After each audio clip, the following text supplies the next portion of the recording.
Hi, and welcome to this live reading from Wolfbane by Celia Hart. And this is presented by Itsy Bitsy Book Bits.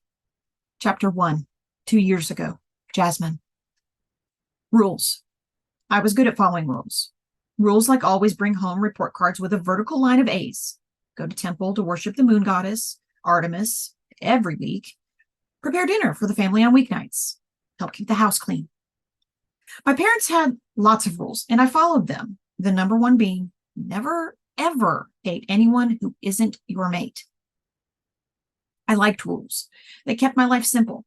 If I followed the rules, my parents would be pleased, and I'd be rewarded with future success and happiness.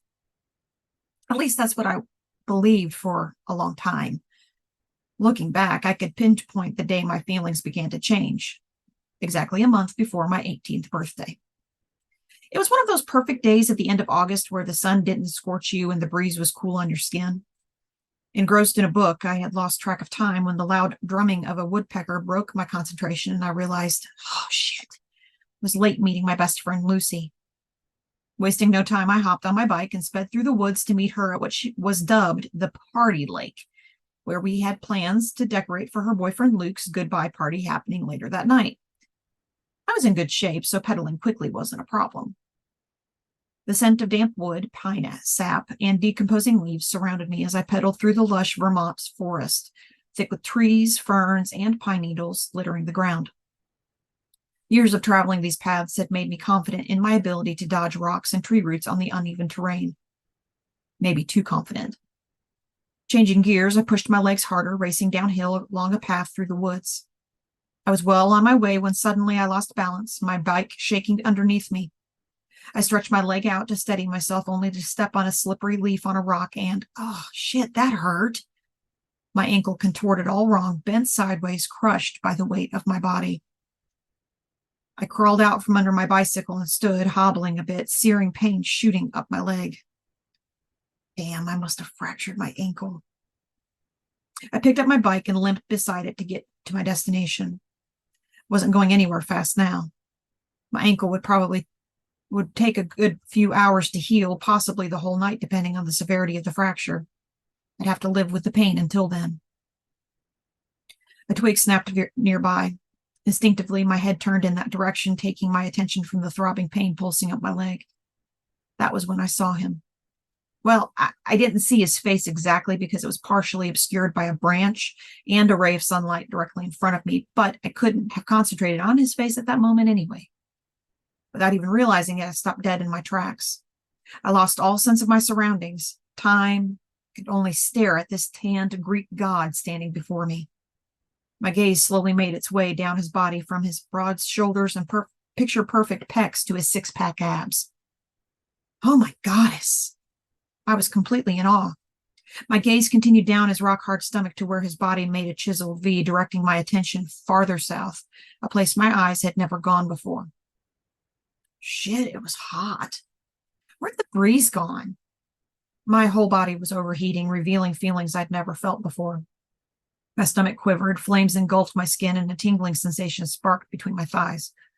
My injured ankle was now long forgotten as I stared at the golden brown Greek statue that had come to life before me. He ducked his head under the tree branch, coming forward, blocking out the rays of the sun.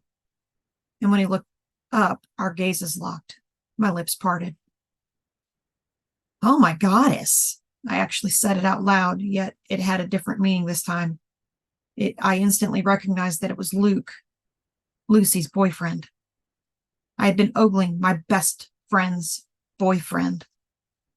Both our faces reddened in recognition, and just like that, Luke quickly shifted.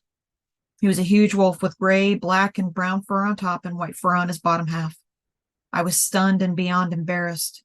Before I had a chance to look away in shame, he glanced at me for a moment, then used his mouth to pick up his shorts from the ground and broke into a run, heading back through the woods from where I had come. After spending the day helping Lucy string up lights, streamers, and balloons into trees by the party lake, we now stood together admiring our work. The small gleaming bulbs contrasted against the dark forest created the ambience of an enchanted forest hideout with fairies twinkling above us. Thanks for your help today, Lucy threw her arms around me. Goddess, I'm so heartbroken about Luke leaving, but But at least we put together a pretty awesome party for him, right? My cheeks burned at the mention of his name, recalling what I'd seen earlier that day. The reminder evoked a fluttering in my stomach and a pang of guilt for having unintentionally lusted after my best friend's boyfriend. How'd you get away with it anyway? I asked, pushing the image from my mind. Don't they normally have warriors patrolling the area, especially with all the recent safety concerns? I talked to Luke's dad, and he agreed to turn a blind eye to tonight's party. There's perks to him being the beta's son. Lucy gave one of her winning smiles. Above all things, Lucy was beautiful, with a supermodel stature, long blonde hair, and sapphire eyes. And she was persuasive. Very, very persuasive. And not someone that took no for an answer. Lucy was always getting away with things. For example, dating. She was the only person my age that openly had a boyfriend. Our pack was very religious, and we were all taught from a young age to wait for our mate, a gift granted to us by the moon goddess, a person we'd innately be able to sense beginning at dusk on our 18th birthday, so long as our mate was also of age. Dating anyone other than your mate was looked down upon, but Lucy didn't care. She was convinced that she and Luke were mates anyway. While Luke was 19 and old enough to recognize his mate now, Lucy was still 17 like me, so they had yet to confirm the bond. Luke arrived at his party not long after we did. After greeting his buddies, he made his way toward Lucy and me. Lucy jumped into his arms, pulling his face against hers, zealously kissing him. Although I tried to look away, for the most part, I caught a glimpse of Lucy gently biting down on his bottom lip just as they separated. The scene in front of me awakened the feelings from earlier that day. My body overheated and my breathing turned erratic. Before I could stop myself, I was imagining what his solid muscles would feel like under my fingertips. No! I pushed the thoughts from my mind. Girls like me didn't have thoughts like the ones going through my head right then. I didn't date or even think about dating anyone that wasn't my mate, especially not when the person in question was my best friend's boyfriend. After they pulled apart, their eyes fell on me, awkwardly staring back at the two of them. Luke gave me a big smile and said, "Glad you can make it tonight, Jasmine." I smiled back at him, hoping he couldn't tell I was blushing in the dark. "How about I go get you ladies something to drink?" he asked. "Yes," Lucy cheered. "Sure, I'll have a Coke, thank you." Lucy cut me off and said, "Don't listen to PJ. Get us some real drinks and fill them to the top." PJ was my nickname, which was short for Perfect Jasmine. My classmates came up with it years ago as a taunt for being a religious, straight-laced, perfect student. Lucy was the only person I tolerated using it. I found her use of the nickname a bit ironic, considering she was the perfect one, being so magazine gorgeous with a charming and sociable personality to match. Luke came back with red plastic cups filled to the brim and handed one to each of us. Lucy stared at me, beckoning me with her head to take a sip. I sighed and tipped my cup back. I wasn't a big drinker, but Lucy always convinced me to at parties. Before long, a large group of friends from school had joined us, and everyone was starting to let loose. I was thankful for the buzz that came on, as it helped distract me from how awkward I felt in Luke's presence. The late August full moon was glowing above the lake, making the water sparkle. At least 100 werewolves from our pack had come to say goodbye to Luke and a few of his fellow warriors who would be leaving on a mission the next day. It was a mix of older high schoolers, such as Lucy and me, and young warriors who trained and patrolled with Luke and his friends. Our pack was a community of about 4,500 werewolves located deep in the woods of northern Vermont, where humans didn't normally venture, a heavily forested area surrounded by mountains. As the party progressed, people began jumping into the water, some coming out of the woods shifted into their wolf form. Lucy and the others ran toward the shoreline to join everyone in the festivities. Because my ankle still wasn't 100%, I decided to hang back and chill out on a blanket by the bonfire. Getting comfortable, I pulled my long dark hair into a ponytail and stretched my toned legs out in front of me. A red cup appeared over my left shoulder. I could smell his cologne. I glanced over my shoulder at him and smiled sheepishly. "Jasmine, you've been nursing the same quarter of a cup all night," Luke said as he gently shook the cup for me to take. My mouth agape, I took the cup and replied, "No, I haven't." He laughed. "I know, I'm just kidding." He sat down on the blanket next to me. "I saw the way you wobbled over here." Damn, he smelled so good. It was almost intoxicating, a musky, sensual fragrance. "Oh, stop," I said. "I'm having a rough day." I stared down at my ankle that was still a little swollen and flinched at the sight of it. Clearly noticing the look on my face, Luke asked, "What's wrong?" Oh, nothing, he pressed. Tell me. It's not a big deal. I think I fractured my ankle earlier, but it's almost healed now. Which one? He asked, looking down at my bare legs. The shorts I'd worn suddenly felt much more revealing and inviting than previously. Oh, never mind. I see it. It looks pretty swollen. He moved down the blanket to get a closer look and gently touched my ankle, his touch more intimate than it normally would have been. A soothing sensation radiated from his hand. If it doesn't feel better by tomorrow, definitely drop by the clinic to have it looked at. He slid back up the blanket to sit down next to me and looked at me seriously. Anyway, the reason I came over is to talk about what happened earlier today in the woods. My face burned, recalling vividly what had happened earlier that day, trying my best not to visualize it while he was right in front of me, thankfully clothed. Luke continued. Don't feel bad about it. I'm not embarrassed, and I didn't say anything to Lucy. He put his hand on my knee, shaking it a little and then retracting. I felt the soothing sensation again as he touched me. Thanks. I didn't say anything to Lucy either, I replied, relieved that we were mutually agreeing to just forget about it. His scent filled my nose. Trying to decipher the fragrance, I could almost sense notes of cedarwood and maybe amber. For the past few months, I'd noticed that he'd been wearing the most divine cologne. We're always taking our clothes off to ship during warrior training, so I'm used to it by now. He gave me a reassuring smile. While it was true that nudity wasn't a taboo in werewolf culture, there were still more timid ones like me that preferred to shift away from others. Desperate to change the topic of conversation, I asked, how do you feel about becoming the beta soon? Luke relaxed and spread his long legs out on the blanket, leaning back on his hands. I mean, I've been training for the job forever, so it just feels natural at this point. I was supposed to take title from my dad after graduating from high school last year, but because of the whole battle and everything that happened, it's been put off until the alpha heir gets back from college in a couple of years, and we'll both succeed our fathers then. We all remembered the battle that happened 3 years ago.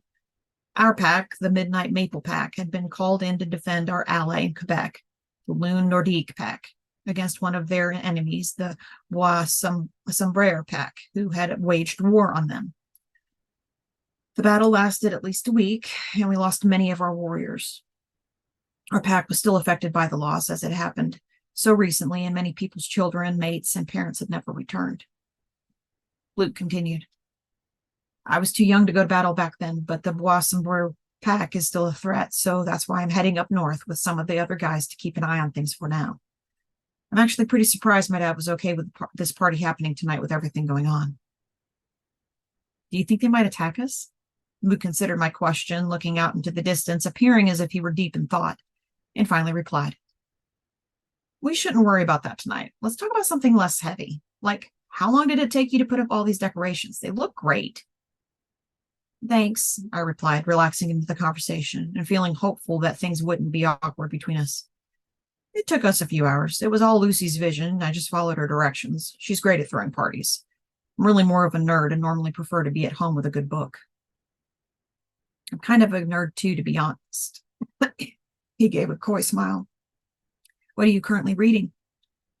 I just started a book called The Disasters. It's really good so far. You're into sci-fi? Luke raised his eyebrows at me. I read that book a few months ago. I didn't think you were into that kind of stuff.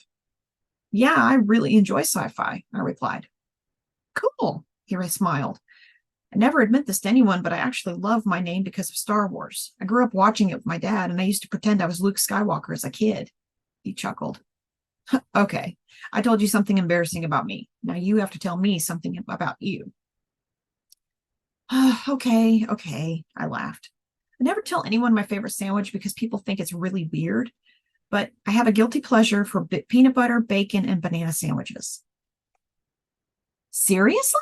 Luke stared at me wide-eyed. I know, it's really weird. I put my hands on my face in mock embarrassment.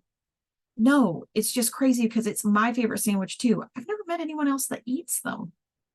I laughed. Wow, that's a crazy coincidence. I don't even remember how I came up with it, but I've been eating it for years. We fell into easy conversation while lively music played in the background, contrasted by the cheerful clamor and howls of partygoers.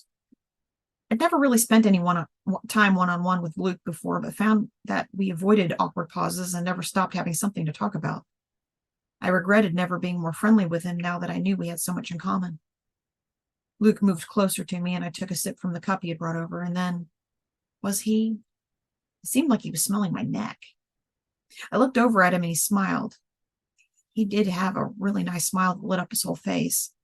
He was really quite attractive, with deeply tanned skin, faint freckles dotting his nose, and long lashes that surrounded his vibrant brown eyes. Being so close to him now, his scent overpowered my senses, filling my nostrils with the most intoxicating and salacious fragrance. As his hand casually touched me in conversation, a relaxed feeling came over my body. The feeling stretched through me, mixing with my buzz. We again moved closer, something within us drawing us to each other, his face now only inches from mine. As he spoke, moving his full rosy lips, I had an illicit thought. I wanted to feel his mouth against mine. "Hey guys, come on, let's go dance with everyone." Lucy stirred me from my thoughts, coming over half-dressed, her jeans missing from the lower half of her body and her underwear exposed. I shook the thoughts from my head, realizing that I was about to commit the ultimate crime against my best friend. But I couldn't control how I felt. It was at that moment that something rose up from deep within me, a raw desire. I wished that I had been the one that had met Luke first.